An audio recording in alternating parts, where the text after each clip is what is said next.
So students, this is our new chapter. It is the application of derivatives.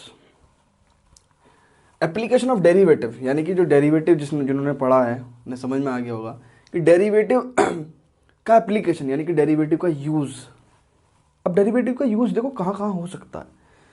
वैसे तो हम इन्हें one by one discuss करेंगे, लेकिन मैं बहुत ब्रीफली आपको एक छोटी सी बात बता दूं कि कहाँ कहाँ पे हम इसको अप्लाई कर सकते हैं डेरिवेटिव को।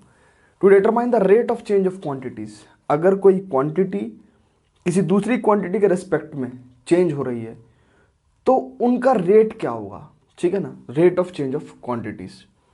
अब इसको डिटेल में पढ़ेंगे हम। Equation of normal and tangent to a curve at a point, कोई कर्व दिया हुआ है, ठीक है, उस पर कोई पॉइंट है, इस पे जो टेंजेंट है ना, इसकी क्या इक्वेशन होगी, ये भी हम यूजिंग द डेरिवेटिव निकाल सकते हैं। या फिर पॉइंट ऑफ कॉन्टेक्ट से टेंजेंट के परपेंडिकुलर, दैट इज नॉर्मल, ठीक है, इसकी इक्वेशन भी हम यूजिंग द डेरिवेटिव निकाल सकते हैं। फंक्शन इज इंक्रीजिंग और डिक्रीजिंग, देखो फंक्शन होते हैं इंक्रीजिंग और डिक्रीजिंग फंक्शन। कैसे फंक्शन इंक्रीजिंग फंक्शन कुछ इस तरीके के होंगे, ठीक है, कि x के बढ़ने पे fx की वैल्यू बढ़े, this is called as increasing function. और डिक्रीजिंग फंक्शन कि x की वैल्यू बढ़ने पे fx घटे, ठीक है। So this is function is increasing और डिक्रीजिंग। तो हम पता कर सकते हैं कि कोई फंक्शन इंक्रीजिंग है या डिक्रीजिंग है, कैसे, यूजिंग द डेरिवेटिव। ये भी एप्लीकेशन ऑफ डेरिवेटिव में आ सकता है। अब approximate value of quantities like this, अब जैसे आपको √25 पूछो तो आप बता दोगे, ठीक है।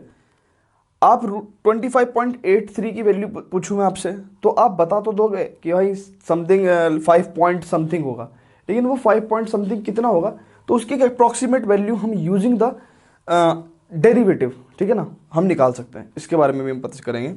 फिर फाइनली इसमें मोस्ट इंपॉर्टेंट टॉपिक आता है maxima and minima of a function. Functions generally क्या होता है, फंक्शन एक पर्टिकुलर पॉइंट पे मैक्सिमम वैल्यू अटेन करते हैं।